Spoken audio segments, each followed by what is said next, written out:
Como es costumbre, nosotros le pedimos a una persona local, y por local nosotros entendemos a todo Chile, nada más que hoy día lo local nos toca bastante de cerca el corazón también, porque se trata de Bernardita Bolumburu. Ella es una querida profesora de la Escuela de Literatura Creativa. Ella se licenció en Lengua y Literatura Hispánica en la Universidad de Chile. Después continuó sus estudios de maestría en el área de la filosofía con especialización en epistemología también en la misma universidad. Acá tenemos muchos de sus alumnos que se la han topado en el área historiográfica de la literatura y también en el área de literatura comparada, que son ámbitos donde ella realiza sus clases y también la investigación.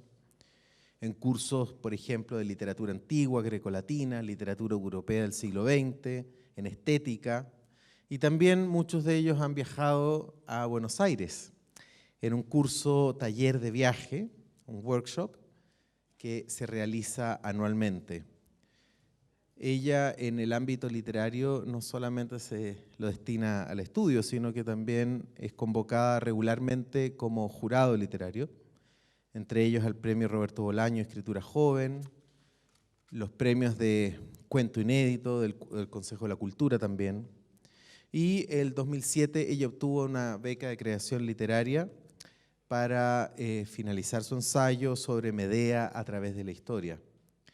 Y también en el año 2016 fue premiada en esta universidad como docente, un premio destinado a la innovación y el liderazgo en esta misma facultad. Ella va a tener hoy día la misión de presentar a Piedad. Piedad es autora de numerosos libros. Bernardita les va a contar un poco más sobre la autora. Arriba podemos ver dos libros de ella. Uno que es La poesía reunida, y una novela que ha sido premiada, que también ha suscitado mucha discusión y que también da pie un poco al tema de hoy día de conversación. Esa novela es Lo que no tiene nombre. Dejo con ustedes a Bernardita.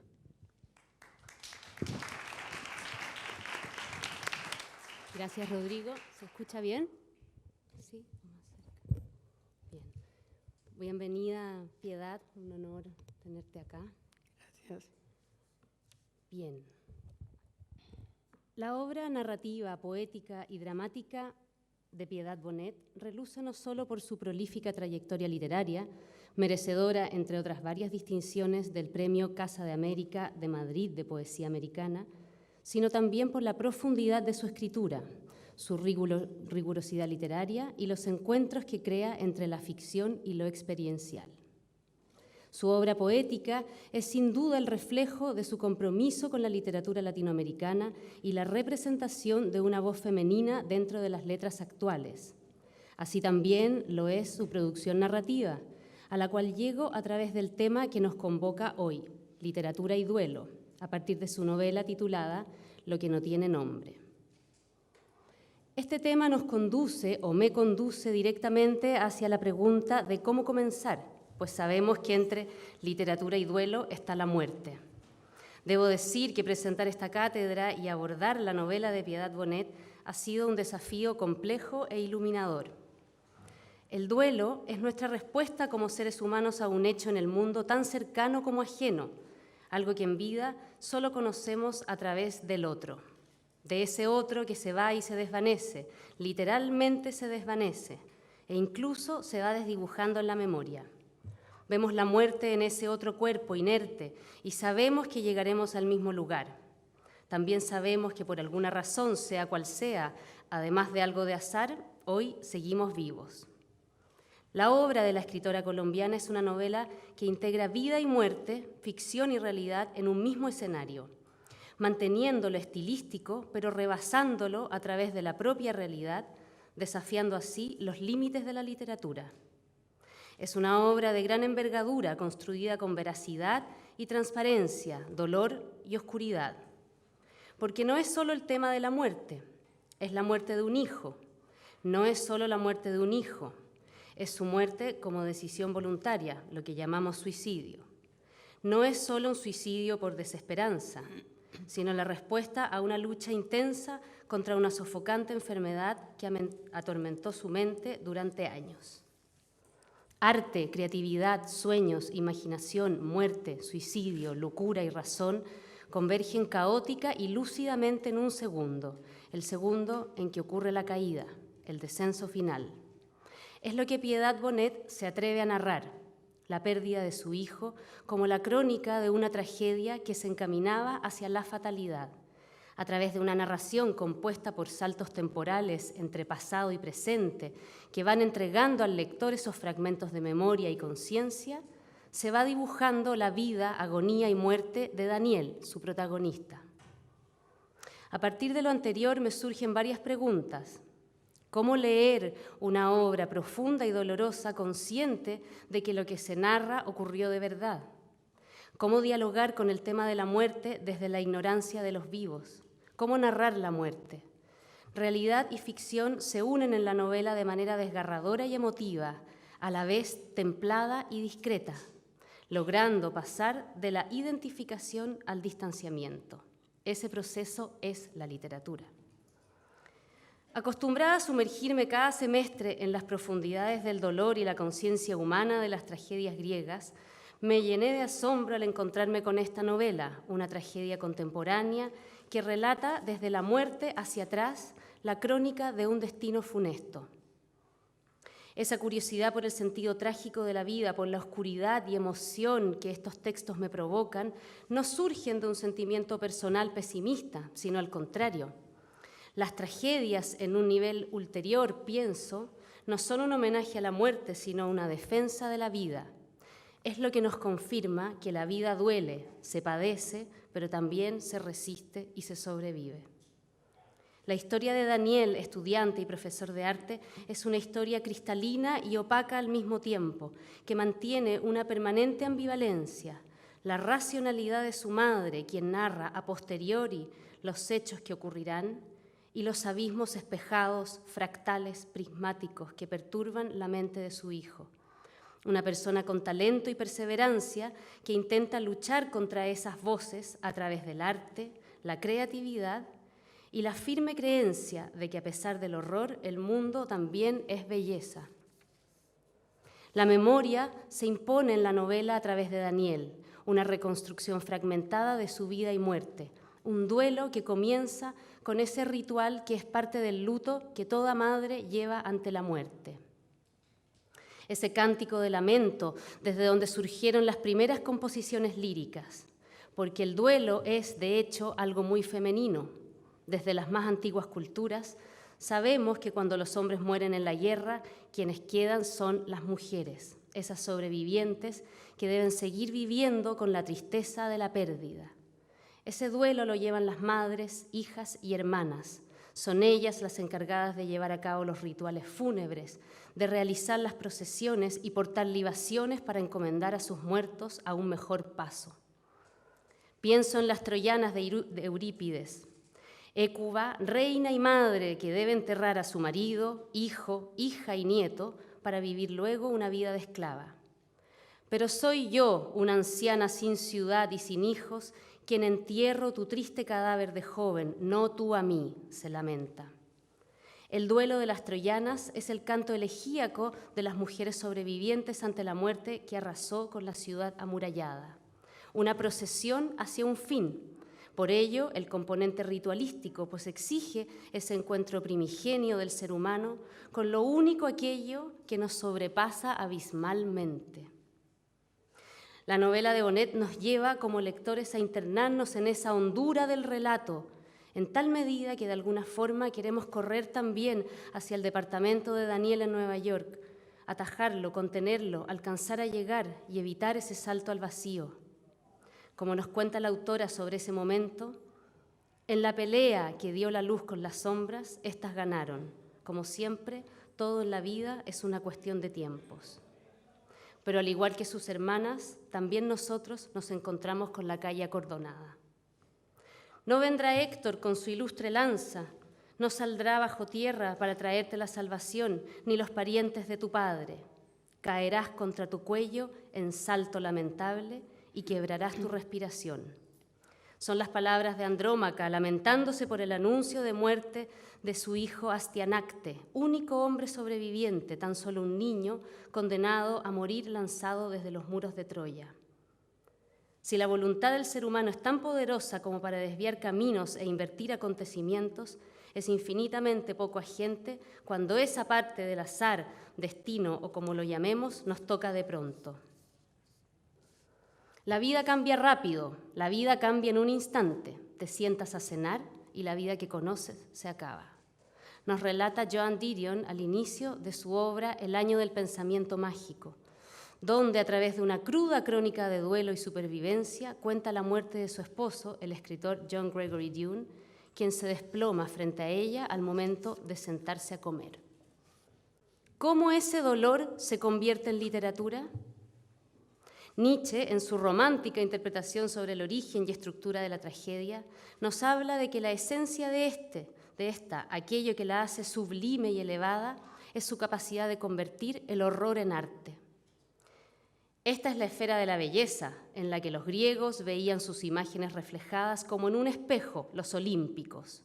Sirviéndose de este espejismo de belleza, luchó la voluntad helénica contra el talento para el sufrimiento, plantea el autor. Es decir, solo elaborando una sabiduría del sufrimiento es que los griegos pudieron soportar y sobrellevar su existencia. A través de la tragedia glorificaron el dolor, transformándolo en un motivo, una herramienta para sobrellevar y anestesiar el propio dolor, a través de la identificación del espectador con el dolor del personaje.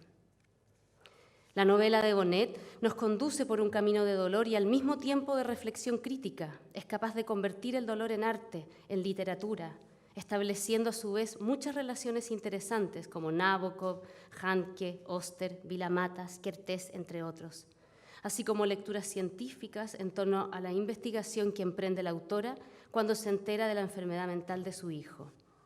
Entonces, la realidad se fragmenta, se hace un prisma, susceptible a diversas interpretaciones. Y luego hay cosas que simplemente no se quieren nombrar, porque el horror y el trauma nos llevan a desconfiar del lenguaje y de su capacidad de expresar y representar ese mundo interno.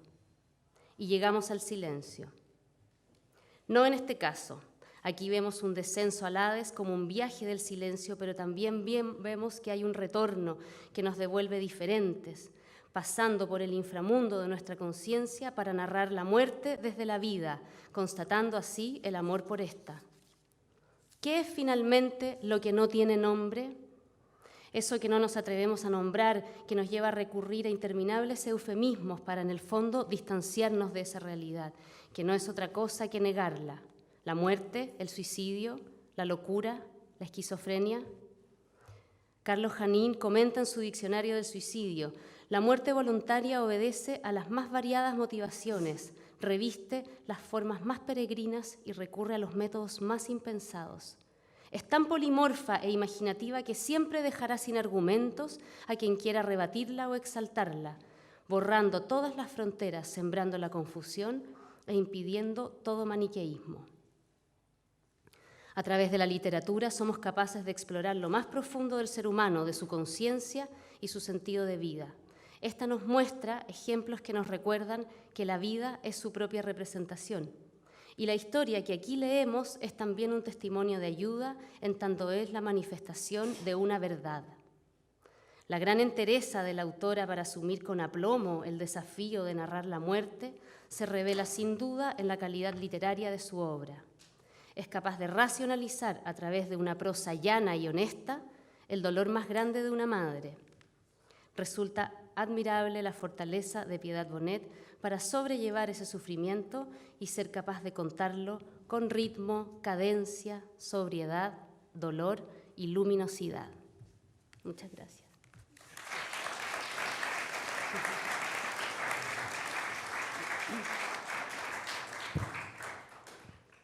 Bueno, quiero comenzar dándole las gracias a Bernardita por ese trabajo acucioso y hermoso. Por supuesto, a a la Universidad Diego Portales. Para mí es un honor realmente estar aquí, estar en esta cátedra especialmente. Quiero darle las gracias a Cecilia García Huidobro, a Rodrigo, profesor también que tiene que ver con la cátedra, y a mis amigos que están aquí, que quiero tanto, como Raúl Zurita, y a ustedes que de verdad renunciaron al partido y desafiaron los elementos para estar aquí hoy. Yo he escrito un texto que se va a publicar aquí en la universidad, que aunque breve, de alguna manera pues da cuenta de esa relación que yo prometo de literatura y duelo, pero no voy a leerlo, sino que voy a hacer una charla más desde la experiencia misma de la escritura de este libro y de los retos que ese libro implicó, de las decisiones que me obligó a tomar, ¿sí?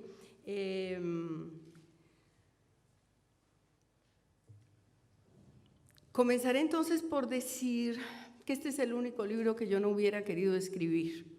Yo tengo ya 9 libros de poemas, antes de este tenía 4 novelas y bueno, algunas otras cosas, pero este libro no habría querido verdaderamente escribirlo. ¿Cómo me decido a escribir este libro? Daniel, mi hijo menor y mi único varón,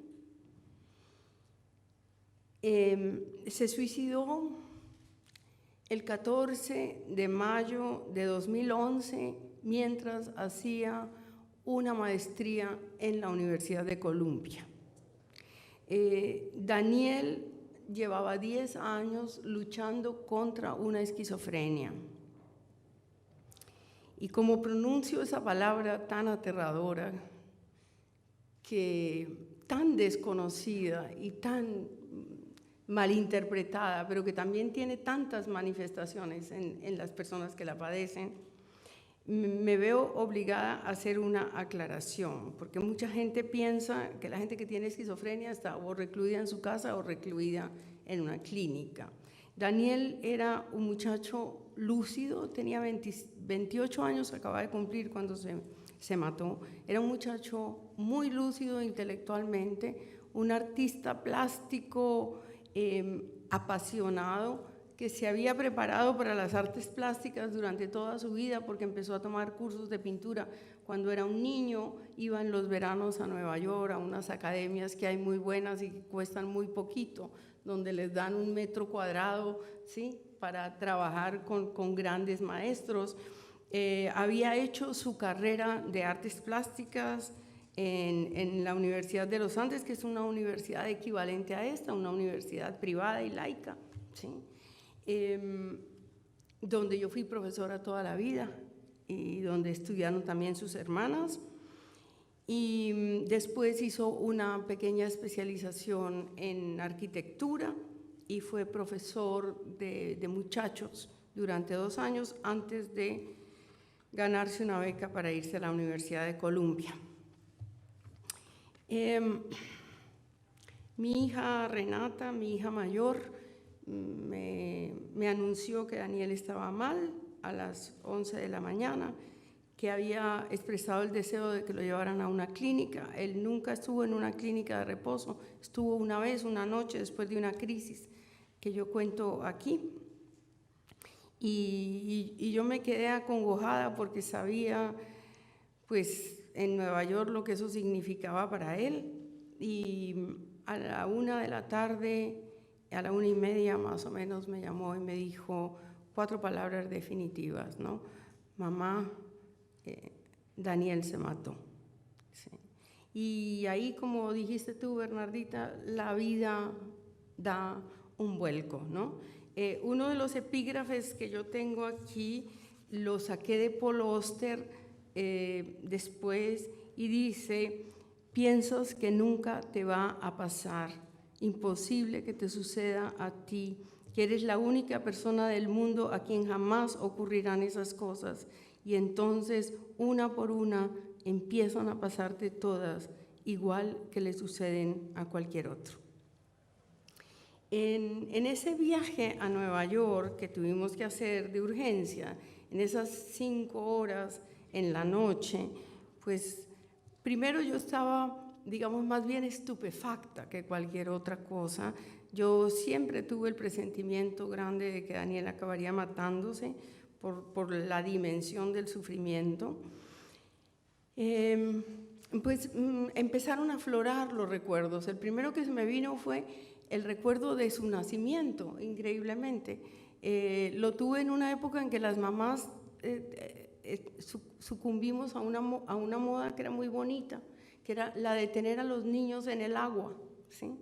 Y el médico se remangaba, ¿sí?, el pantalón, se metía allí en una tina y ahí nació este niño. En un momento en que yo ya estaba verdaderamente preparada para ser madre porque había tenido a mis hijas muy joven. Y bueno, ahí empezaron a desatarse los recuerdos, luego vinieron los 5 días en Nueva York esperando que nos entregaran el cadáver. Yo había donado todos sus órganos, entonces también me perseguían las imágenes de un muchacho que ya no era mi hijo. Y luego regresamos a la casa. Ahora les leo de pronto un poema sobre eso, porque lo que quiero mostrarles es cómo hace uno la transposición literaria, o cómo se me ocurrió hacer a mí la transposición literaria de este hecho. Llegamos a la casa y mi marido y yo, porque mis hijas vivían ya afuera hacía mucho tiempo, y tuvimos esa idea que tienen muchos deudos de personas muy cercanas de hacer un viaje, porque un viaje es como de alguna manera postergar el dolor, o huir a ese espacio vacío. Daniel había vivido con nosotros toda la vida, hasta 10 meses antes que se había ido a la Universidad de Columbia. Entonces ese cuarto ahí vacío era muy doloroso enfrentar esa realidad. Y nos fuimos a Italia, y en esos trenes yo llevé mis libretas y llevé unos libros. Uno de esos libros ya lo había leído yo alguna vez, el de un escritor inglés que se llama A. Álvarez, que es una extraordinaria historia del suicidio desde la antigüedad hasta el mundo contemporáneo. Él fue vecino de Silvia Plath. Bueno, y me fui leyendo este libro y algún otro que ya no recuerdo cuál era, y se venían los recuerdos de lo que fue la vida de Daniel, pero sobre todo empecé a hacer como una especie de recuento de lo que fueron esos últimos 10 meses desde que él toma la decisión de irse a Nueva York a hacer esa maestría. Y me doy cuenta, como dijo Bernardita, de ese destino trágico, es decir, de cómo durante 10 años estuvimos luchando en una familia, pero sobre todo él, con una tenacidad que lo hacía tomar su medicina, que lo hizo ir todos los días a la universidad, a tomar esas opciones, a hacer una obra hermosa, porque dejó una obra muy significativa y muy vasta. Después le hicieron una exposición. Este es un autorretrato suyo que pintó cuando tenía 18 años. Entonces me di cuenta de que había eso, un destino trágico de una dimensión enorme, y que era un drama que no me concernía solo a mí, que es un drama de mucha otra gente. Y entonces tuve esta idea que me estremeció, y es: yo debería escribir esto. Digo que me estremeció porque hasta cierto punto me aterrorizó la idea de que yo iba a hacer de mi hijo, de la historia de mi hijo, un libro para los demás, con todo lo que eso implica. Y ya una vez, porque eso le pasa a un escritor, una vez la idea es poderosísima, cae como un rayo sobre la cabeza, ya no la puede abandonar, no lo abandona, ¿sí?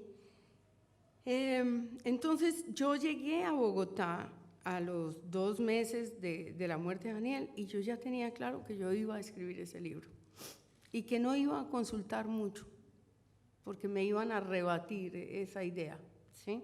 Como de hecho después algunas personas me la rebatieron. Y yo creo que el escritor tiene una intuición, ¿no?, de lo que esto va a significar para su propia vida. Y yo seguí ese impulso, ¿no? Esto habría que escribirlo. Y entonces comencé la tarea. Lo primero que hice fue acudir a algunos libros de duelo, como por ejemplo el de Jean Didion, que tú mencionaste ahí. Y empecé a leer ávidamente literatura que tenía toda que ver con la muerte, con la locura, ¿sí? Y digamos, un mes después me senté y me hice las preguntas fundamentales. Bueno, ¿cómo voy a escribir esto? Y tomé una serie de determinaciones. Me llamó la atención que tanto Rodrigo como Bernardita presentaron el libro como una novela. Incluso Bernardita habló de una fusión entre ficción y realidad. Y entiendo que lo hayan asumido así porque yo quise hacer primero que todo literatura. Yo no quería hacer crónica periodística ni un libro testimonial neto así. No, yo quería hacer literatura. ¿Qué quiere decir esto? Riqueza, eso es lo que se me ocurría a mí, riqueza estructural, riqueza de lenguaje, relaciones que lleven a otros lados, en fin. Pero este libro, todo lo que yo digo ahí sucedió. Es decir, no hay una pizca de ficción, lo cual no quiere decir que lo que aquí sucede fue verdad. Y tampoco quiere decir que el que lo lea no pueda pensar que es una novela, porque si no tiene toda la información aledaña, ¿sí?, perfectamente puede pensar que es una novela. De hecho, yo había escrito un libro anterior de carácter autobiográfico que se llama El prestigio de la belleza, sobre una niña que descubre muy rápido que a su mamá no le parece bonita, y esa era yo. Pero que al escribirlo eché mano de mucha imaginación, de manera que es una síntesis de ficción y no ficción, que es además deliberadamente escrito así para que el lector no vaya a saber qué es verdad y qué no es verdad. Pero aquí todo es verdad. Ahora, ¿qué es verdad?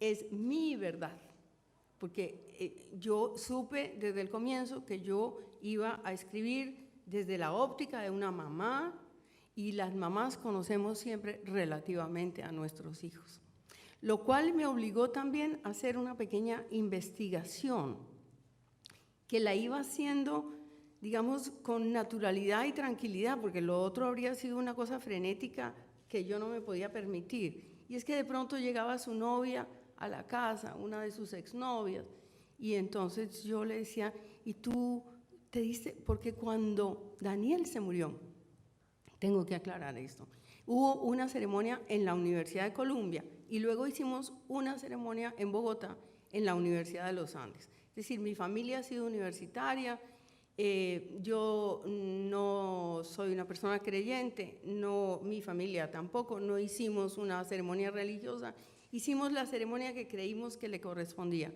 que era con música y en el espacio universitario.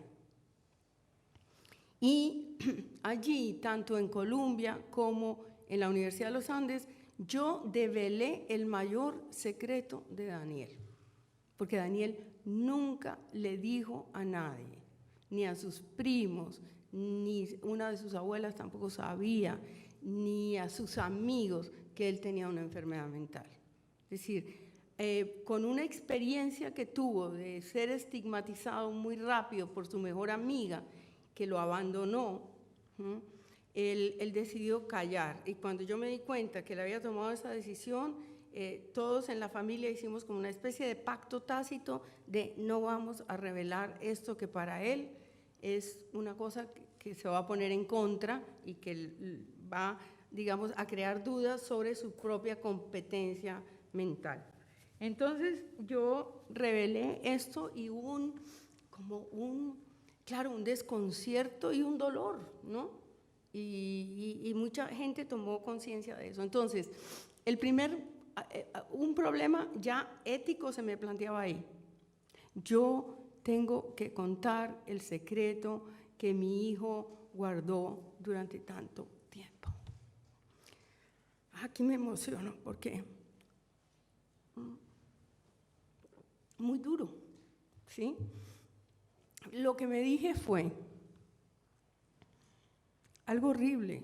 Me dije, está muerto, está muerto. Esto no puede hacerle daño, ya no puede hacerle daño. Y en cambio, yo sí voy a contar una historia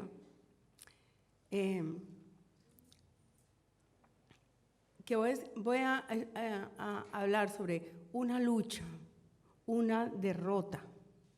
Voy a escribir sobre la incertidumbre que eso significa para una familia, los errores médicos, las metas absurdas a la hora de la educación de una persona, que todos creen que tienen que hacer el mismo camino, que es hacer su pregrado, su maestría, su doctorado, ir a las universidades norteamericanas, independientemente de tantas otras cosas. Esa noción de éxito, todo eso se me había ido acumulando en la cabeza como algo que yo quería decir, ¿sí? Pero bueno, una vez, digamos, sobrepasé ese terror inicial, entonces me pregunto, ¿cómo voy a escribir esta historia? Y entonces me hago algunos propósitos. Digo, tiene que ser un libro breve, ¿sí? En el escrito que yo pasé aquí a la universidad, menciono un artículo que escribió Leila Guerriero en El País de Madrid sobre literatura y duelo. Y ella dice que es una constante, bueno, eso también me constaba a mí, que los libros sobre duelo son siempre muy breves, con excepciones, como por ejemplo el de Goldman, ¿sí? El de Francisco Goldman, que perdió a su mujer, a Aura, en una playa, ¿sí? Pero dice Leila, como si nadie pudiera permanecer en ese territorio demasiado tiempo, como si estas fueran desde el principio historias que buscan un final, casi todos son libros breves. Una pena en observación de C.S. Lewis, tiene 103 páginas. Mi libro Enterrado de Mauro Libertela, 77. Lo que no tiene nombre de Piedad Bonet, 131. Noches Azules de Joan Didion, 150. Mi madre, In Memoriam de Richard Ford, 93. ¿Sí? Y yo agrego otros, el libro de mi madre, Alberto Cohen, Una muerte muy dulce, de Simone de Beauvoir, Desgracia impeorable, de Peter Hanke, o Diario de un duelo, de Roland Barthes. Todos esos libros son libros breves. Yo creo que es una cuestión también de respeto, ¿no? De que no queremos ampliar y ampliar una cosa tan íntima y tan dolorosa. Y ahora que digo íntima, en la novela anterior que yo había escrito, bueno, quiero decir algo sobre el género primero, ¿sí? Que estábamos hablando del género. Cuando este libro salió, entonces era una cosa inclasificable. Primero porque Alfaguara lo publica en su colección de novelas, ¿sí? Segundo, los libreros no sabían dónde ponerlo. Yo dije, por favor, en cualquier parte que no sea en autoayuda, ¿sí? Luego, cuando hubo concurso de, digamos, el libro del año, a mí este libro lo declararon el libro del año, la revista Arcadia y algunas otras revistas, pero los libreros no se atrevían a decir la novela del año, porque les parecía que no, ¿sí? Cuando los editores quisieron mandarlo al premio Mario Vargas Llosa, entonces decían, pero es que no es una novela, y me preguntaban a mí, y yo dije, no lo presenten como una novela, porque es un engaño. Es decir, esto tiene forma de novela, pero no es una novela. Pero yo me decidí a escribirlo como una novela. Como una novela, ¿por qué?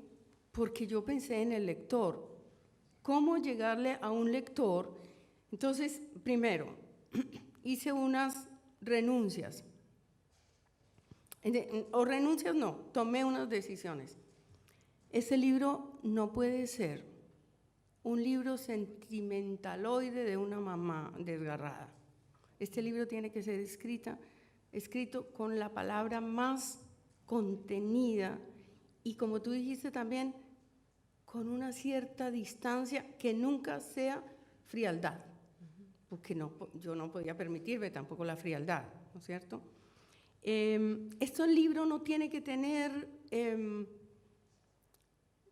digamos, retórica de ninguna clase,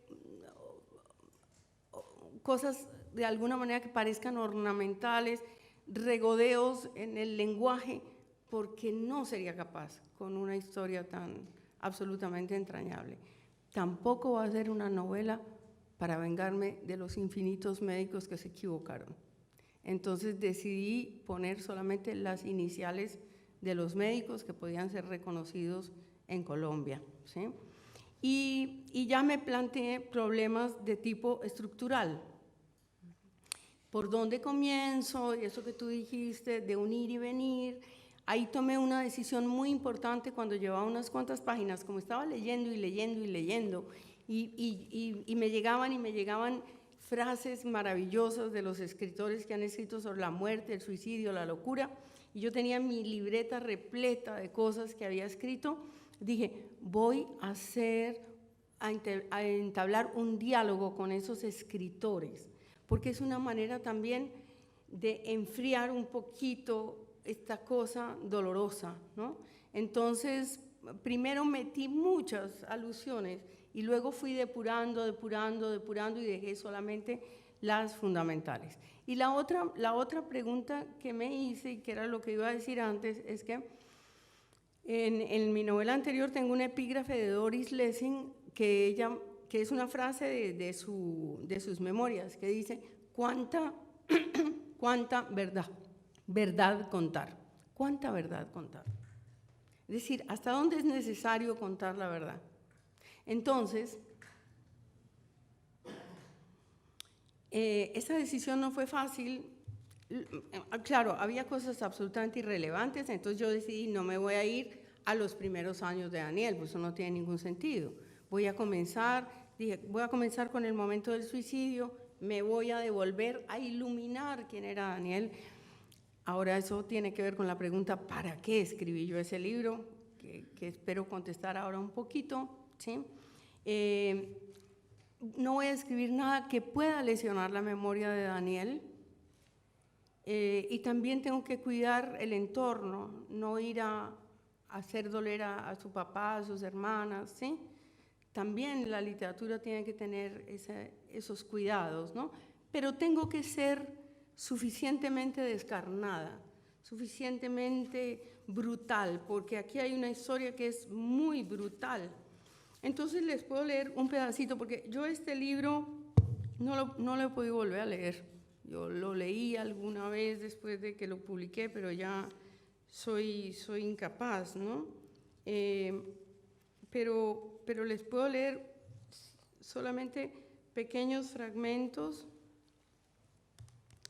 que no me afecten demasiado, ¿sí? Por ejemplo, tuve que decidir si escribía esto o no. Algunas horas después de su muerte, mis hijas me llamaron para consultarme si autorizaba la donación de sus órganos. Por un momento me estremeció el recuerdo de su cuerpo de deportista, la belleza que, real o no, me hacía mirar a mi hijo con secreto orgullo y encantamiento, y susurré un no desesperado. Me hicieron ver que sería un gesto mezquino, que un ser deseoso de vivir podría salvarse con su corazón, con sus pulmones. Entonces asentí, y sentada al borde de la cama, me dispuse a oír las preguntas, a oír a la persona encargada de tomar mis declaraciones. Del otro lado, la que hablaba era una mujer, y su tono era dulce y firme a la vez. Siempre pasa que una voz crea un rostro imaginario, y yo pensé en una cara morena, la de una mujer gruesa, de ojos grandes y compasivos.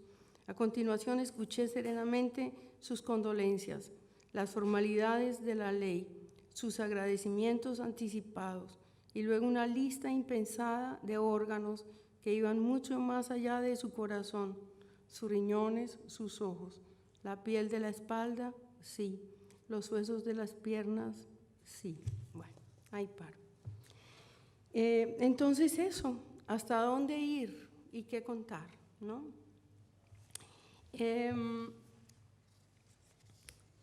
¿Qué otros problemas me planteó este libro? Bueno, ¿con qué me ayudé? Mi amigo Héctor Abad, que perdió a su padre y escribió ese libro sobre su padre, y que supo de esta tragedia antes de que Daniel muriera, y que, bueno, se portó amorosamente conmigo.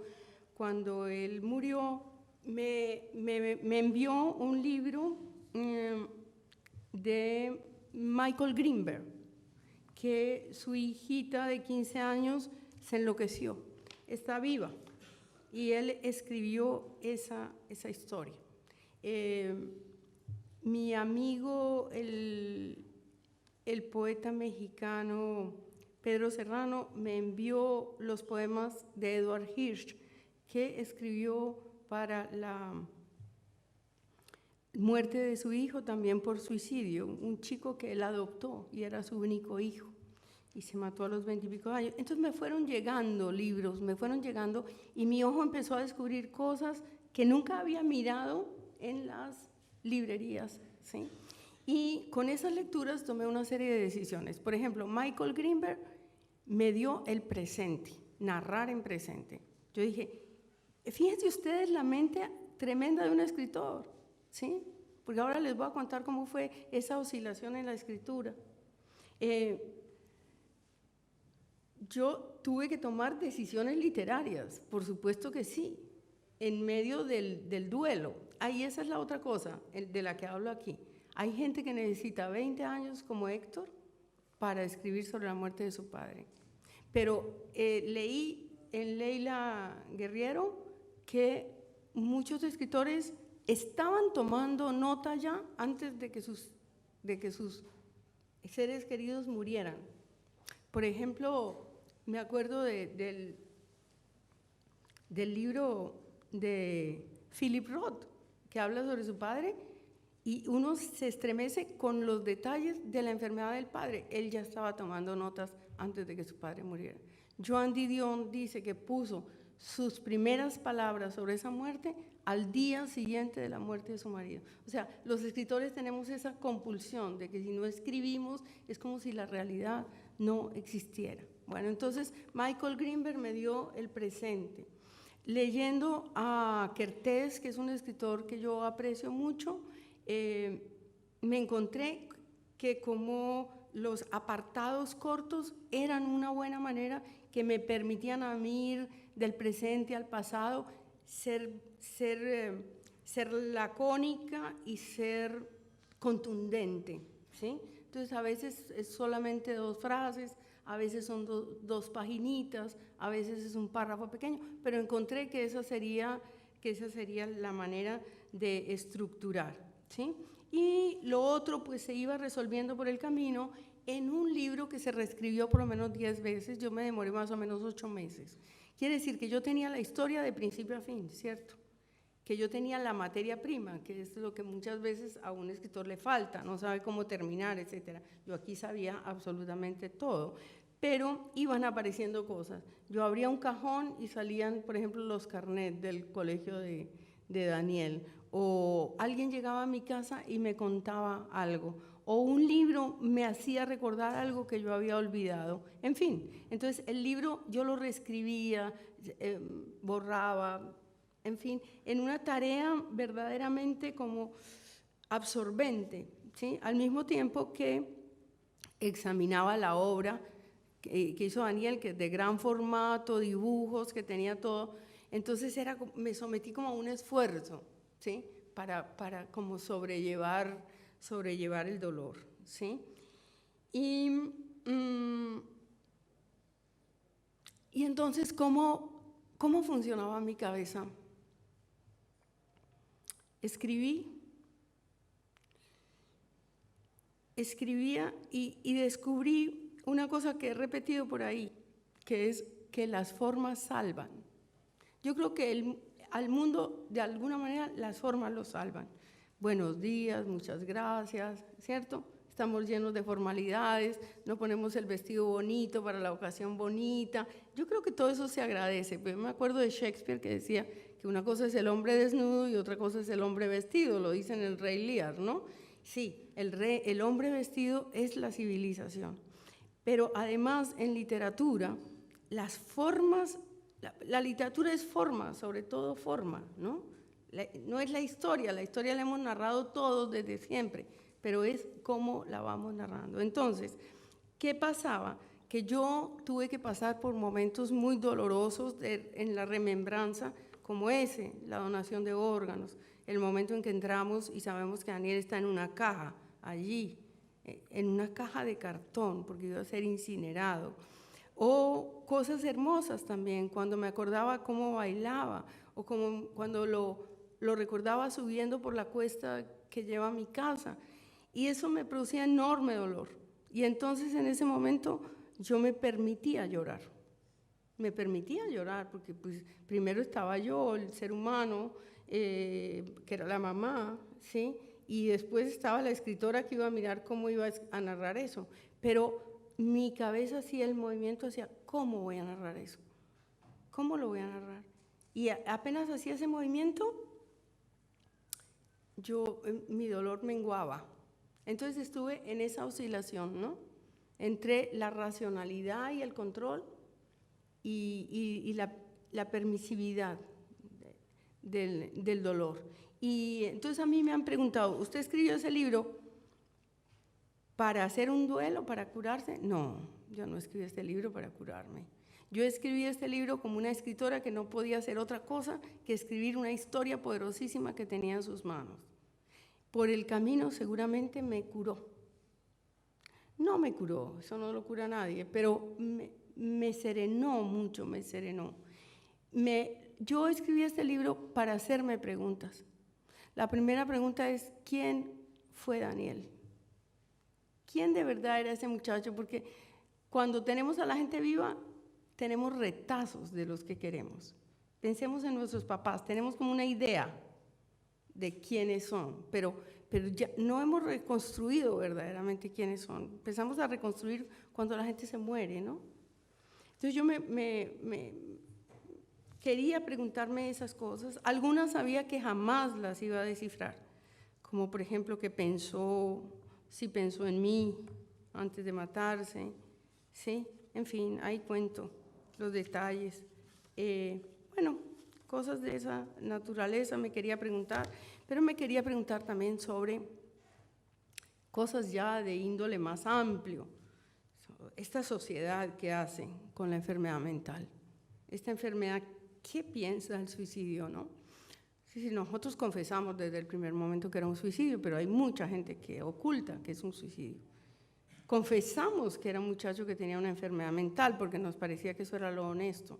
Sí, también es una declaración de valores, de principios, de creencias, que yo creo que los escritores tenemos que escarbar también, ¿sí? Somos la mala conciencia, de alguna manera, de la sociedad, ¿sí? Y así lo fui haciendo, y bueno, me gustaría, antes de leerles un pedacito y de hablar también de la poesía que surgió de esta tragedia, hablarles de la recepción.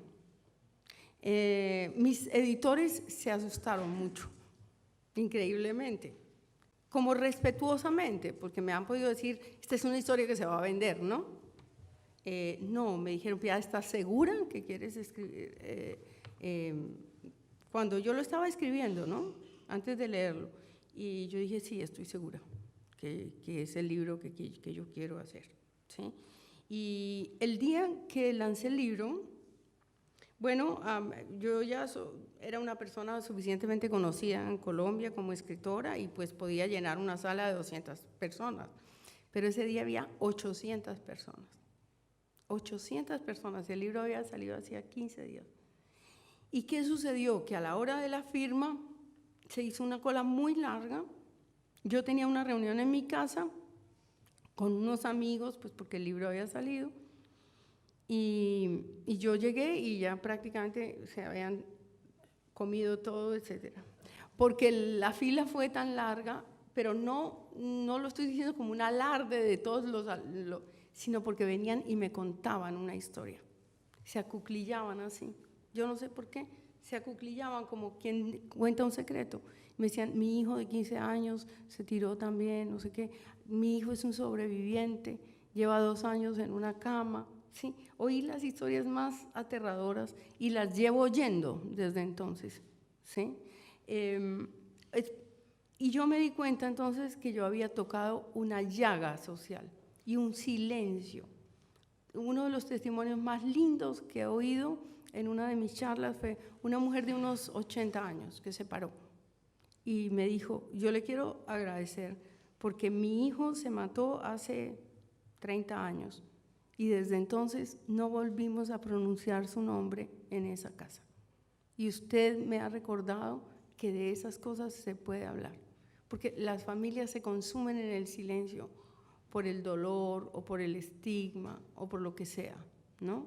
Y ese silencio debe pesar mucho en la gente que tiene esos dolores por allá. Entonces, bueno, como que esto ha sido como una recompensa muy grande. Los mismos muchachos enfermos me han escrito, pues por supuesto también como que entendí que esa también es una función de la literatura. Entiendo que el escritor pueda querer protegerse, marginarse, y eso es un derecho que tiene, ¿no? Yo opté por no protegerme, sino por dejar que me llegaran todos esos testimonios, porque entendí que como escritora me enriquecía con esas historias, ¿no? Hasta donde lo he podido soportar y manejándolo siempre, pues ya últimamente como desprendiéndome, porque ya me tengo que desprender de ese libro. Bueno, entonces quiero leerles la primera página para que se den cuenta de que es un relato. Yo aquí simplemente narro y hago pequeñísimas reflexiones. Yo no intento ser aleccionadora de nada, ¿sí? Dar lecciones de absolutamente nada, porque tampoco sobre la enfermedad mental, por ejemplo, es complicadísimo. Sobre el suicidio, decir algo como decías tú en esa cita que leíste, ¿quién puede hablar a cabalidad y valorar lo que es el suicidio? ¿Sí? Sino que yo cuento como si fuera pues una novela. ¿Sí? El título me lo dio Peter Hanke. Yo le tenía un título muy duro, porque me ayudó mucho un libro de Jan Amery. Jan Amery es un filósofo austriaco que estuvo en los campos de concentración, que vivió toda la vida bajo el signo de la amargura de lo que perdió en los campos de concentración, que intentó un suicidio, que no lo logró, que escribió un libro que se llama Alzar la mano contra uno mismo, donde da un testimonio tremendo de la proximidad del suicidio y que se mató luego, ¿sí? Entonces él tiene una frase que decía, un suicidio es una confesión de fracaso. Entonces yo tenía como título una confesión de fracaso. Y el director de teatro que monta mis obras, que es un hombre muy lúcido, me dijo, no, Piedad, no lo pongas así, porque no todo suicidio es una confesión de fracaso. Entonces yo me quedé sin título y llegué donde mi editora, Pilar Reyes, de Alfaguara, y le dije, aquí, tengo estos epígrafes, estábamos revisando, y el epígrafe es de Peter Hanke, que su mamá se mató porque tenía unas migrañas tremendas, ¿sí? Y Peter Hanke escribe esto, esta historia tiene que ver realmente con lo que no tiene nombre, con segundos de espanto para los que no hay lenguaje. Y entonces con Pilar dijimos, pues, no, pues qué tal si lo ponemos lo que no tiene nombre, ¿sí? Porque resulta que también la orfandad de una madre no tiene nombre, ¿sí? La orfandad del hijo no tiene nombre. Y por esa manera como lo decimos los latinoamericanos, ¿no? Eso no tiene nombre. O sea, es una tragedia demasiado grande o es algo terrible, inconcebible, ¿sí? Y tengo otro epígrafe de Blanca Varela, que es una de mis poetas preferidas, que dice, hurgo mis sentimientos, estoy viva. Y entonces les leo un pedacito del comienzo. Buscamos un sitio vacío donde estacionar y lo encontramos a unos 50 metros del viejo edificio de 5 pisos que se levanta digno pero sin gracia, casi al final de la 84 entre segunda y tercera, una de esas típicas calles neoyorquinas del Upper East Side, tradicionales y casi siempre apacibles, a pesar de los muchos negocios que funcionan en los pisos bajos.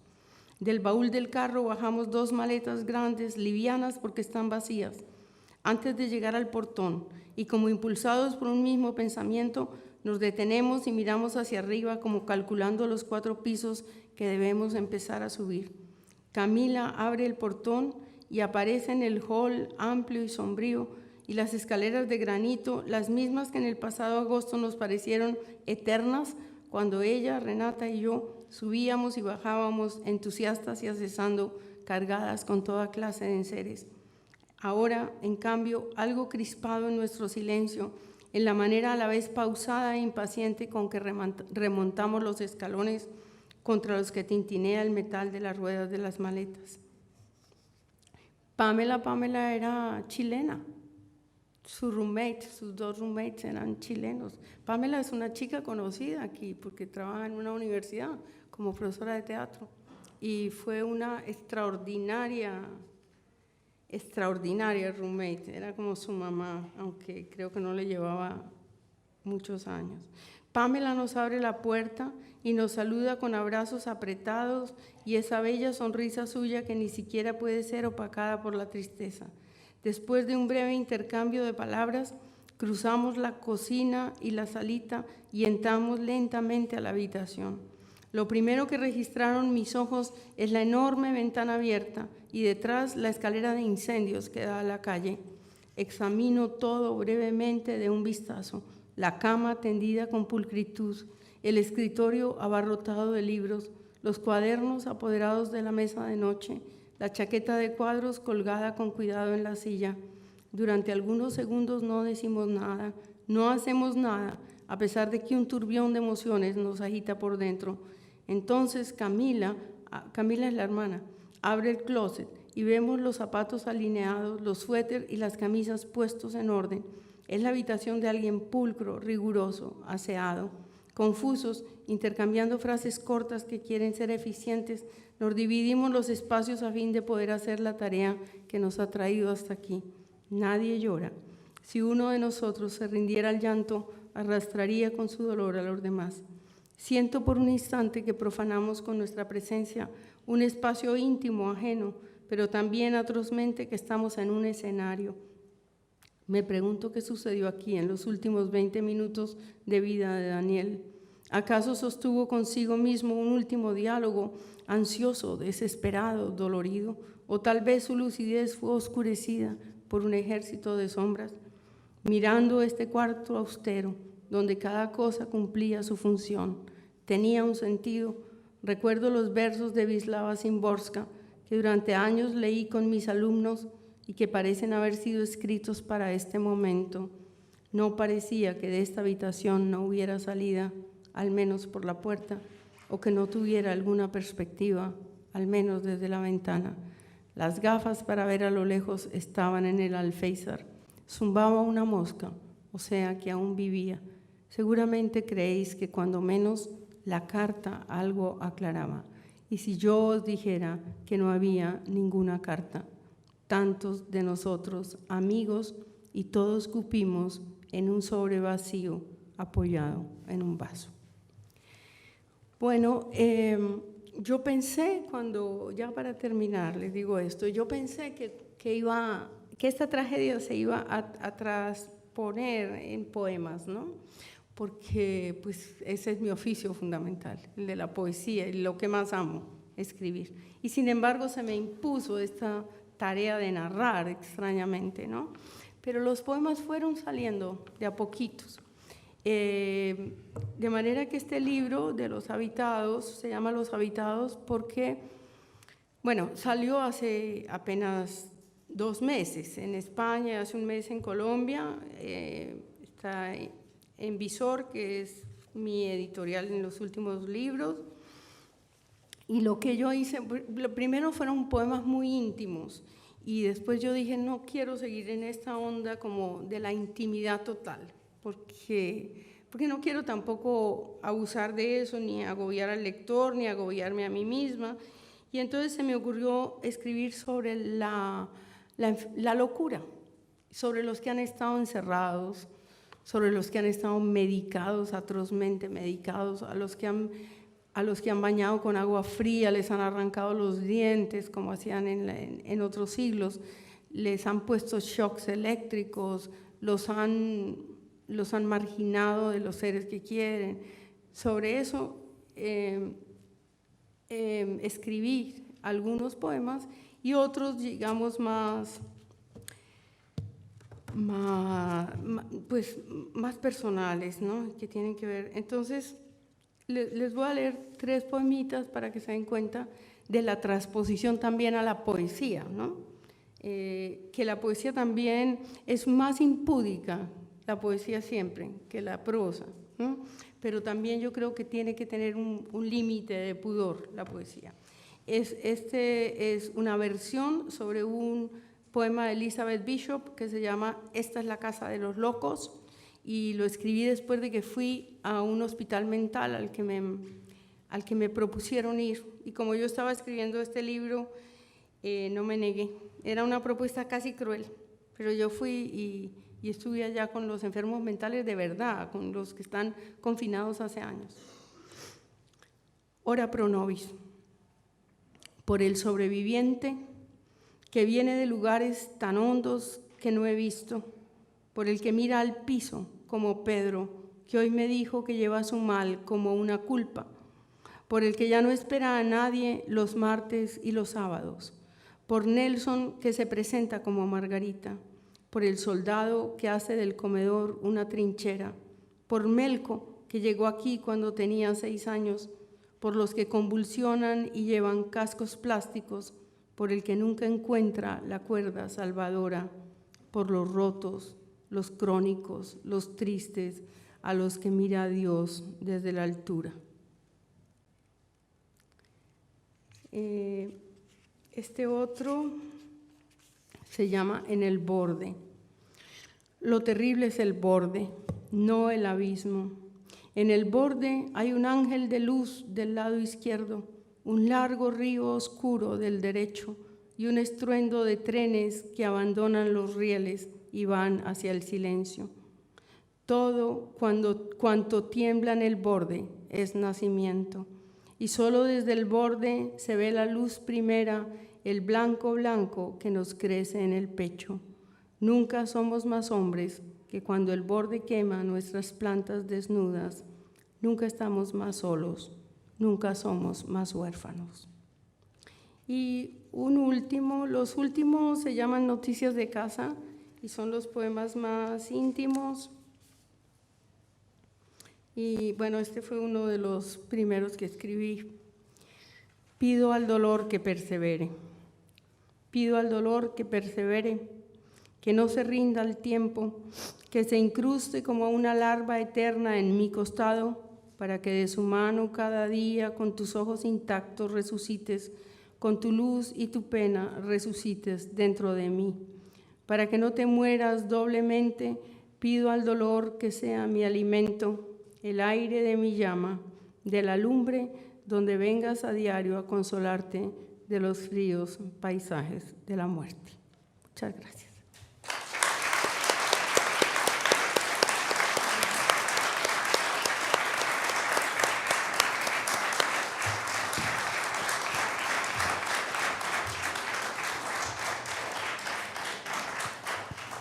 Muchas gracias, Piedad, por toda la fuerza que mantienes también con este tremendo tema.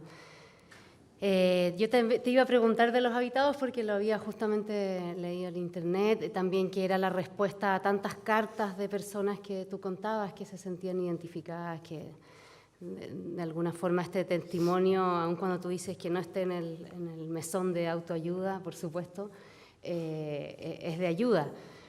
Yo siempre la vi como una novela, porque yo pensaba, ¿y qué pasa si yo no sé nada? No tengo el dossier de Piedad Bonet. ¿Qué pasa cuando no sabemos nada de Kafka, de su relación problemática y tormentosa con su padre? Bueno, Lo leemos y hay ciertos motivos que se desprenden igualmente.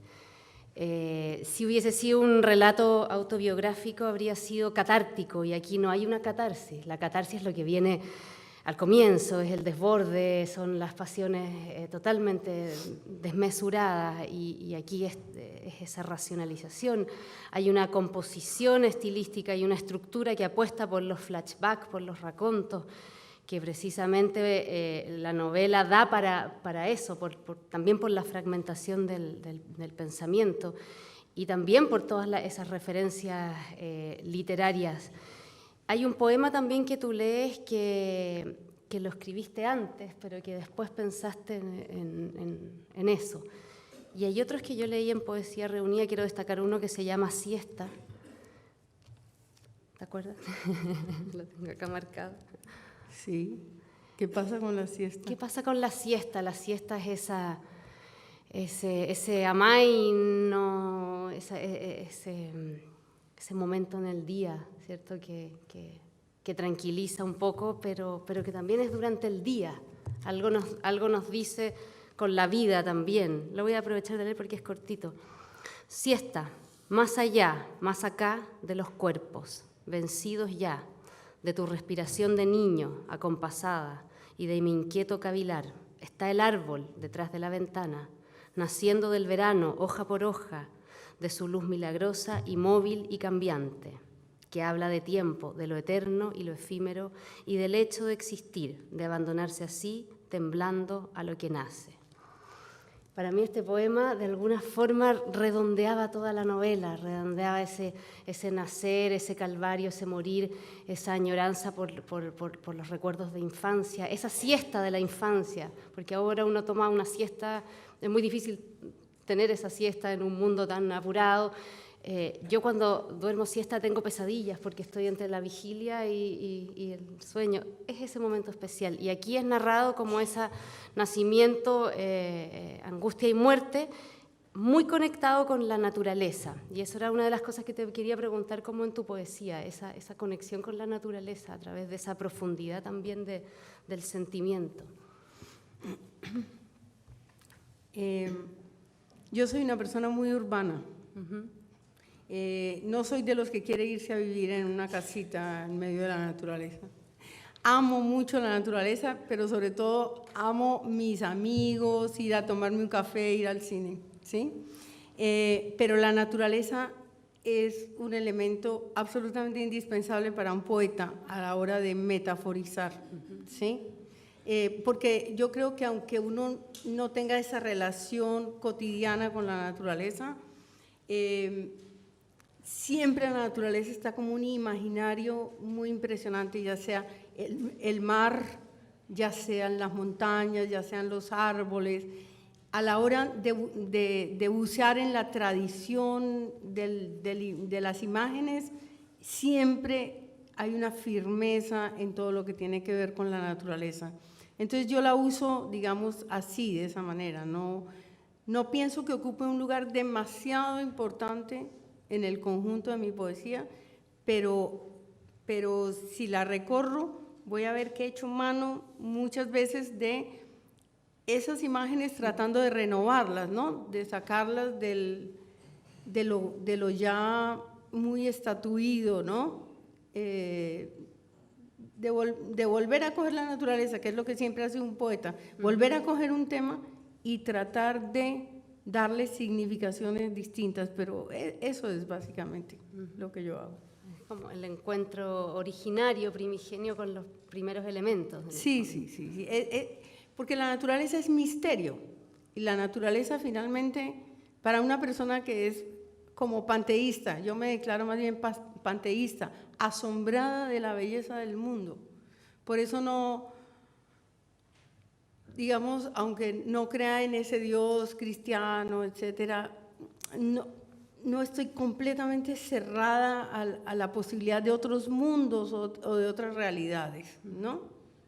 Pero, digamos, eso está en el fondo de mí, no es que en mi vida yo camine así, ¿no? Con esa certeza, pero sí el misterio del mundo es lo que hace que uno sea poeta. y que a uno le guste la literatura. No solamente que sea, sino que le guste leer poesía, ¿no?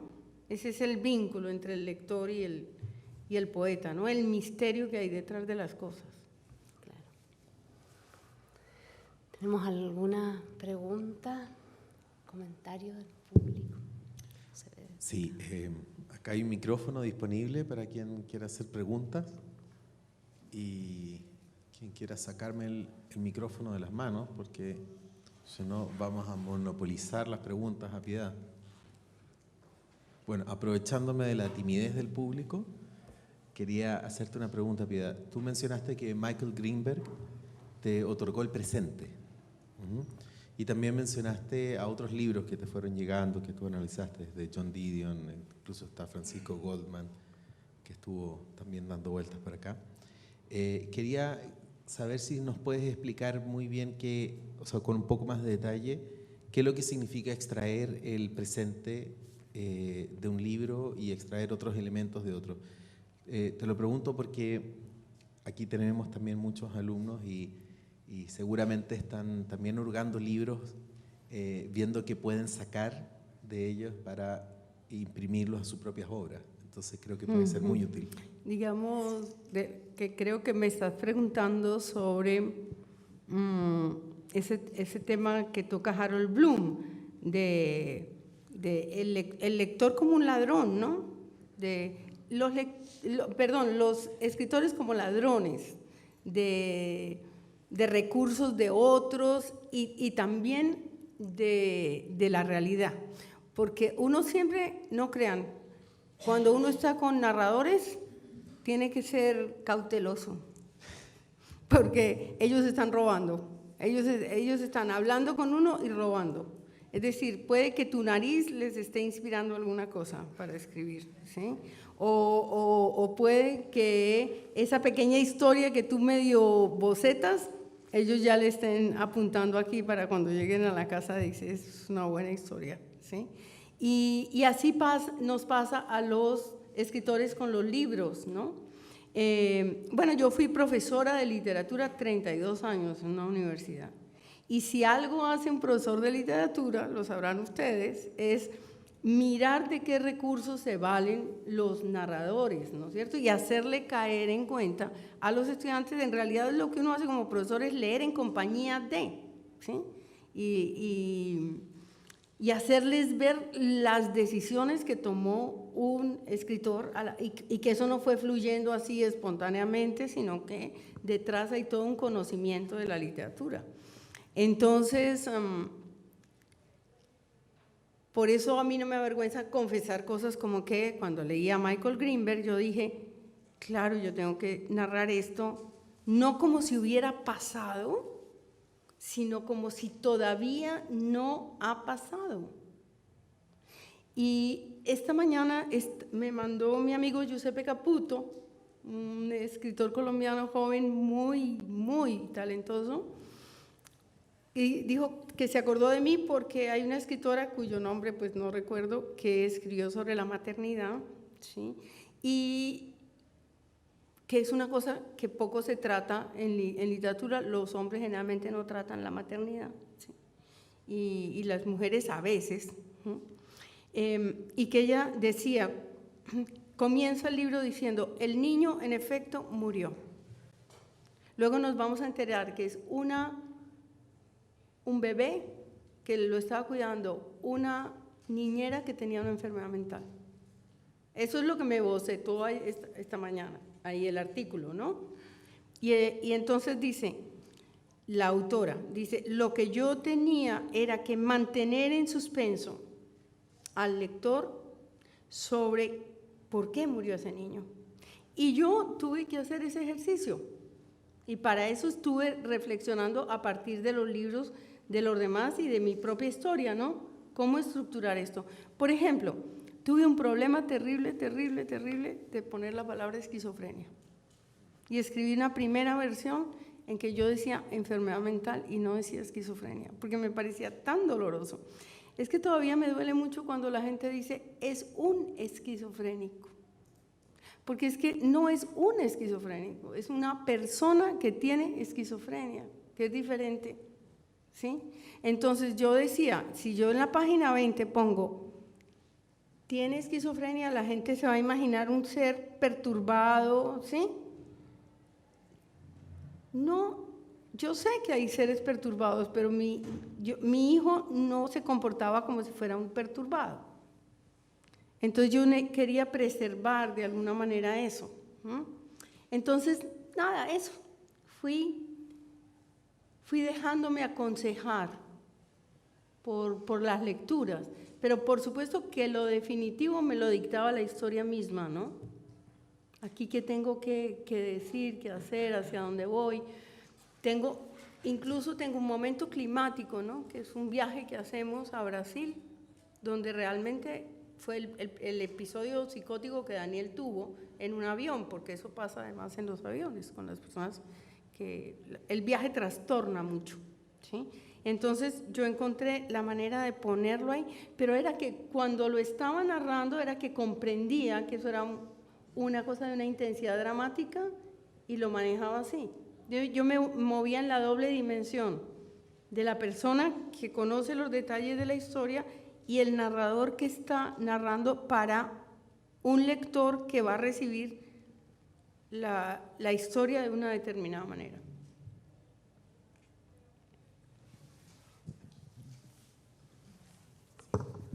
Dijiste brevemente que te habías dado un espacio, un momento para llorar. ¿Fue una escritura sollozo de alguna manera todo este libro? No. Y yo creo que por eso yo no escribí poesía, porque yo sabía que si me iba con la poesía, me iba a ir por el camino de lo muy afectivo y yo necesitaba en ese momento contención para no derrumbarme, ¿sí? Entonces, si yo hubiera hecho una escritura sollozo, yo habría escrito un libro como los de Thomas Bernhard, de una catarata de cosas, ¿no es cierto? Eso se habría manifestado en un lenguaje turbión, que no es que esté contra ese lenguaje, me parece también maravilloso, pero yo necesitaba era freno en ese momento, ¿no? Para no caer en lo lacrimoso, en la autoconmiseración, ¿sí? En la idealización de la mamá o el hijo, ¿no? Yo necesitaba era parquedad. Y por eso no hice esa otra escritura. Porque además los libros excesivamente verbosos tampoco me gustan, ¿no? O sea, cuando ya te entras en el delirio, ¿no? Bueno, hay cosas hermosas como El otoño del patriarca, que es un libro así, ¿no? Catarata. Pero no. El sollozo era una manera que yo sabía que era sana, pues si no me iba a volver, también me iba a enfermar, ¿no? No, es un proceso muy raro, pero cuando después yo fui donde el psiquiatra Daniel, el que creo que de verdad le ayudó y el que se equivocó diciendo que se podía ir a los Estados Unidos, pero al que yo le perdoné ese error, porque ese error nacía de su confianza en ese muchacho que él quería mucho, ¿sí? Cuando yo fui con una serie de preguntas. Como buen psiquiatra no me contestó ninguno. Pues yo le pregunté cosas dolorosísimas, como qué decía Daniel en el consultorio de mí. Pero no, el psiquiatra llevó su ética hasta el último momento, porque nunca me dijo nada de esas cosas. Me contestaba como elusivamente, ¿no? Pero él me dijo que el estrés postraumático se cura hablando mucho del episodio, una y otra vez, y una y otra vez, y una y otra vez.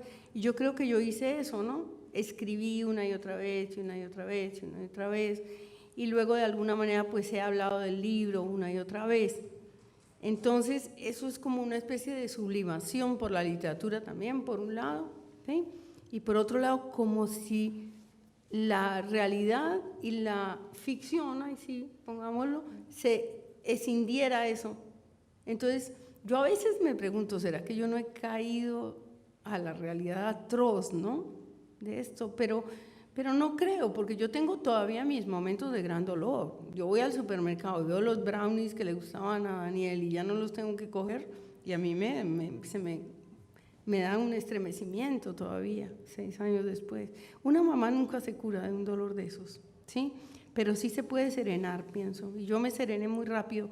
Entre otras cosas, yo acepté el suicidio. Casi que se lo agradecí, porque yo sufría más. Y creo que el papá también y las hermanas, de ver a un muchacho haciendo ese esfuerzo descomunal y sufriendo que muerto. Yo pienso que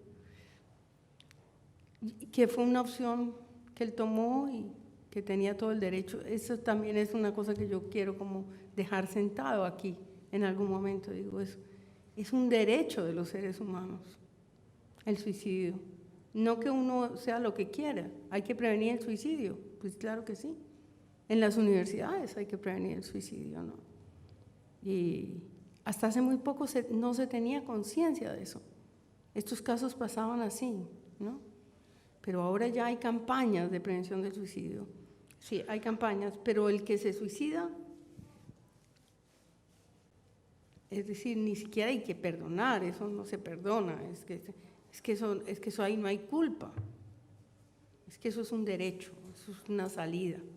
Y yo también quería dejar sentado un poquito eso cuando escribí este libro. Piedad, bueno, tu charla me parece que ha sido un ejercicio de humanidad, de humanización, bueno, al menos en lo personal, y me da la impresión que de todos los que estamos aquí. Y no puedo sino ver como una paradoja en el título de Lo que no tiene nombre. Siempre me da mucha curiosidad cómo llegan los títulos a los libros. Y siempre me gusta mucho preguntar eso a los autores. Y tú ya, bueno, lo has contado, ¿no? Y lo que no tiene, cómo llegó eso, que siempre hay un proceso medio azaroso, y en este caso lo fue. Lo que no tiene nombre, y sin embargo, tú has logrado darle nombre a lo que no tiene nombre, porque hiciste un relato. Y ese relato tiene una significación enorme. Entonces, no deja de sorprenderme como lo paradójico que es el título. Y quería preguntarte, ¿cómo fue la recepción? Que es muy interesante lo que tú has contado, que te has referido sobre todo al lector comunitario. ¿Cómo fue la recepción de la crítica?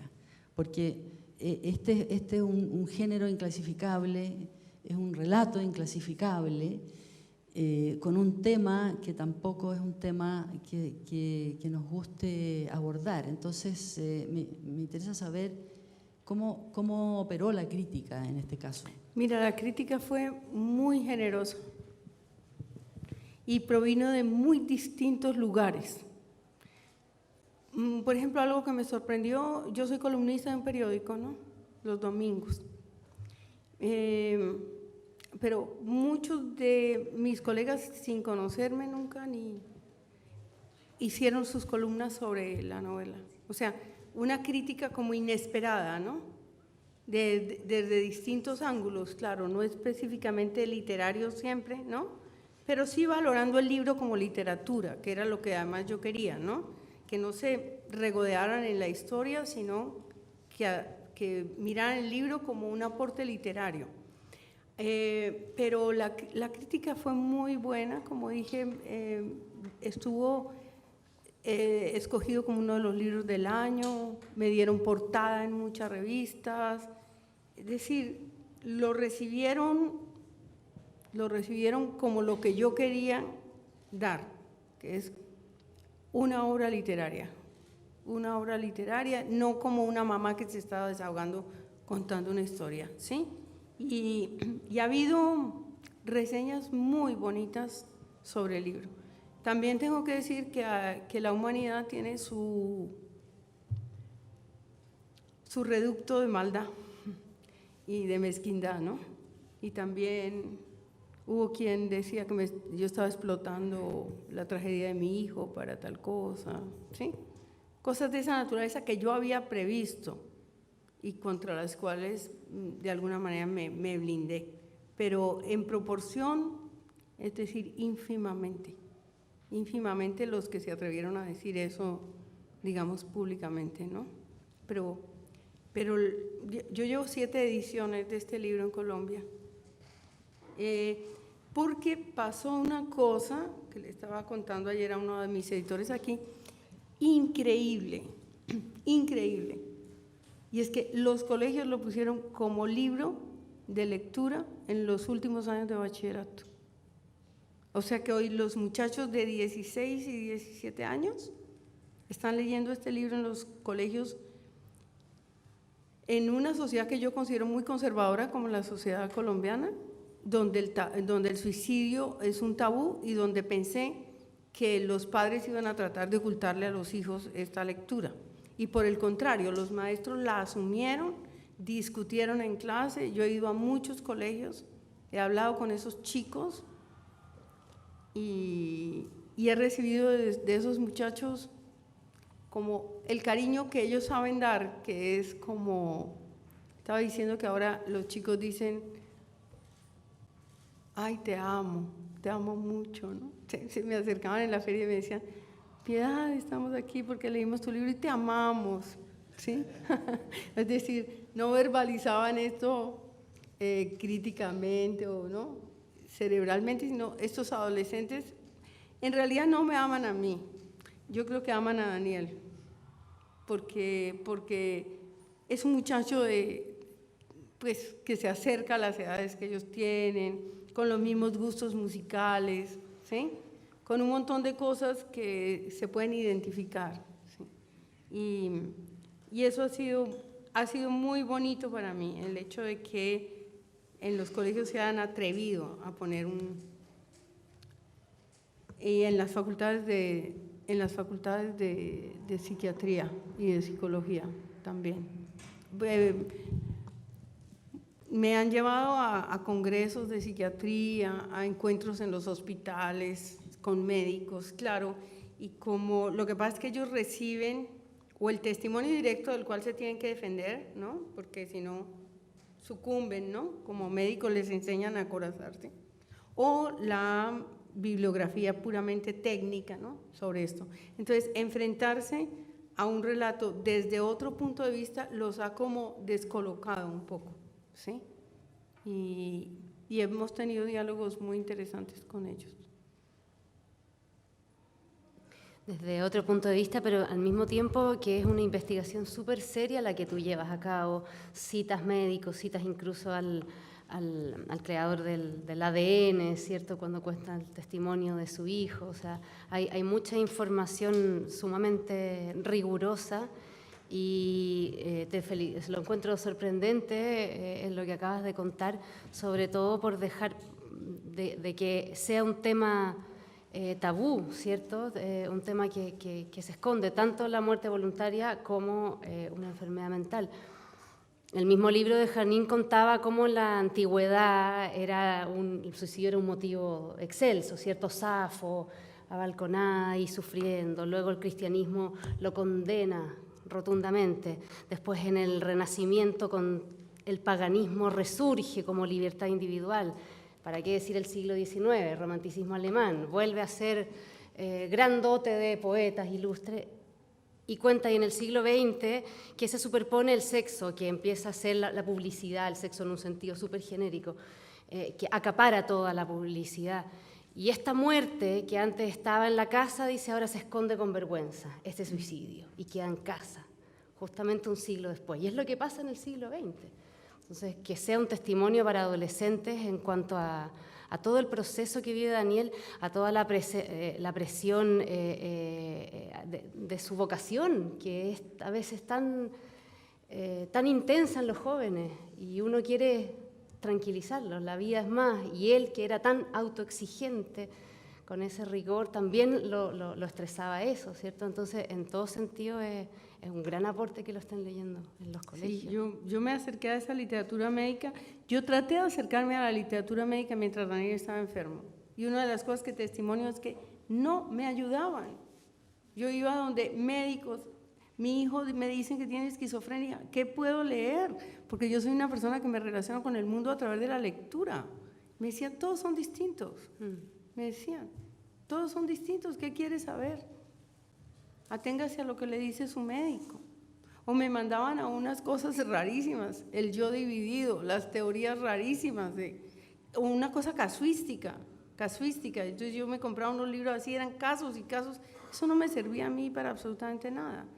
Después ya fui donde otro psiquiatra y le dije, explíqueme desde el punto de vista del cerebro, ¿qué significa esto?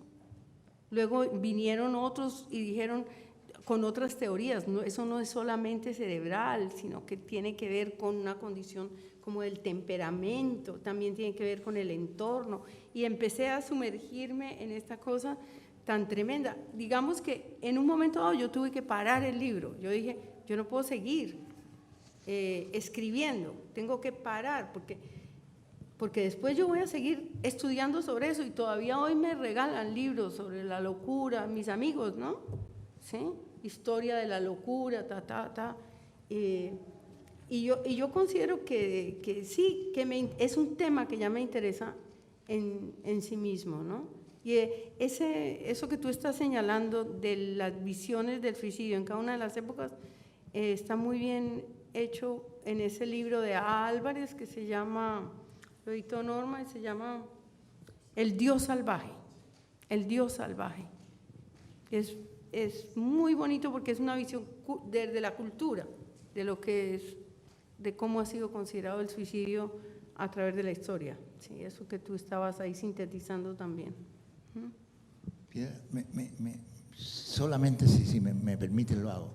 ¿Puedo leer la última página? Claro que sí, Raúl. Tú puedes leer todo lo que quieras. Es la última página. Envío. Dani querido, me preguntaste alguna vez si te ayudaría a llegar al final.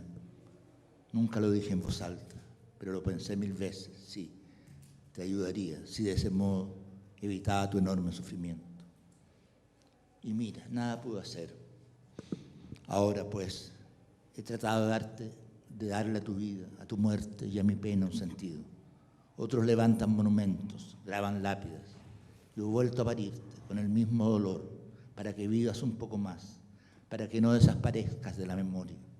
Y lo he hecho con palabras, porque ellas que son móviles, que hablan siempre de manera distinta, no petrifican, no hacen las veces de tumba, son la poca sangre que puedo darte, que puedo darme. Yo creo que es tan absolutamente conmovedor ese final, es tan impresionante. ¿Y tú sabes cómo surgió ese final? Y ahora me acordé para contestarte también a ti sobre lo de la paradoja de la palabra. Yo escribí el libro y terminaba el libro con lo de Nabokov. El cuento de Nabokov, hermoso, que me lo recomendó mi hermano. Tengo un hermano que también es novelista, ¿sí? Una tragedia, una familia de 2 novelistas. Y entonces es una cosa tan linda del papá al que se le ha muerto el hijo. Y entonces el papá coleccionaba mariposas, ¿sí? Y hay una que está en capullo, y es la Navidad. Y él regresa al sitio donde trabajaba el hijo, y ahí ve el capullo, y de repente el capullo se abre, y aparece la mariposa. Y yo dije, bueno, esto es este libro, apareció la mariposa. Es decir, este era el capullo de la muerte de Dani, hizo aparecer la mariposa. Y lo dejé ahí.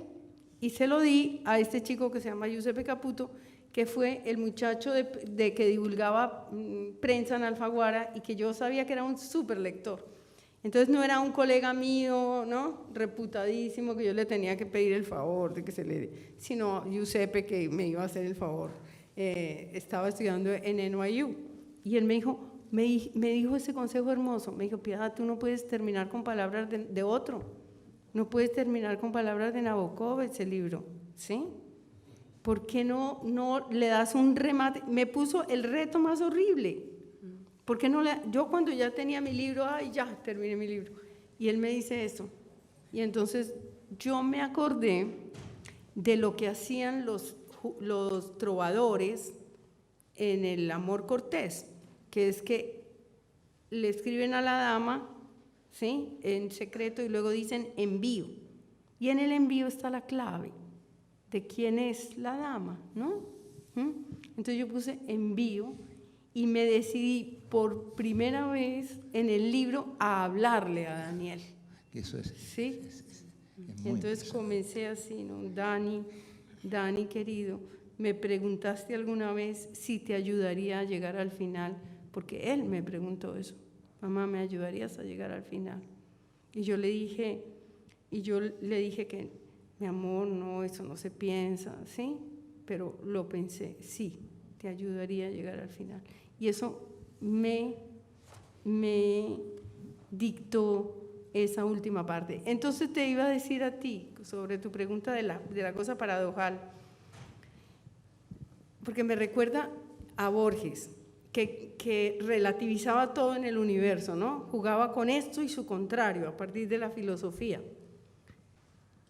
O sea, que no tenía creencias, lo que nos está diciendo es, la filosofía no nos da las respuestas, el mundo no nos da las respuestas, la ciencia no nos da las respuestas, y sin embargo, la palabra es un acto de fe. Entonces, este libro es una indagación, pero no es una respuesta, pero escribirlo es un acto de fe. Es decir, lo que nos mantiene vivos, como dijiste tú también, es la apuesta por la belleza, la apuesta por la poesía, la apuesta por la palabra que nos permite comprender, entendernos, que nos permite comunicarnos con ese mundo amplísimo de gente cuyas caras no hemos visto, ¿cierto? Eso es lo que le da sentido a nuestras vidas. Cuando uno no tiene una fe también en que va a ir a otra instancia, ¿sí?, le tiene que poner fe a la vida cotidiana. Y entonces unos la ponen, no sé, arreglando su jardín, pero los escritores confiamos en la palabra, no porque transmita todo lo que la palabra intenta transmitir, sino porque es el instrumento por excelencia para tratar de, aunque finalmente sea un fracaso, ¿no? Aunque no lo pueda decir todo, aunque siempre haya una brecha entre lo que quisimos decir y lo que logramos decir, porque eso es lo que a un escritor lo mantiene en movimiento, ¿no? Que siempre ha fallado un poquito. Como decía, creo que era Beckett, ¿no? Decía, es que hay que fracasar cada vez mejor. Bueno, disculpen que irrumpa de esta manera, pero justamente ahora se han referido al final, hemos leído el final del libro, así que no hay mejor momento para terminar esta conferencia y terminarla en un punto alto, en su ápice. Quería agradecerles, pero antes del agradecimiento a Piedad y a Bernardita, quería contarles que nosotros durante el año hacemos, no sé, 10, a veces hasta 14 conferencias, pero eso no lo hacemos solo, lo hacemos con la ayuda de socios, de compañeros, de instituciones que nos ayudan a traer personas, nos ofrecen también invitados, nos apoyan, y así hemos logrado llegar también a los 10 años. En este caso, quería agradecerle al Consejo Nacional de la Cultura y las Artes y también al grupo editorial Random House Mondadori, porque ambos con su generosidad nos han permitido tener hoy día acá a Piedad Bonet, para quien pido ahora un aplauso.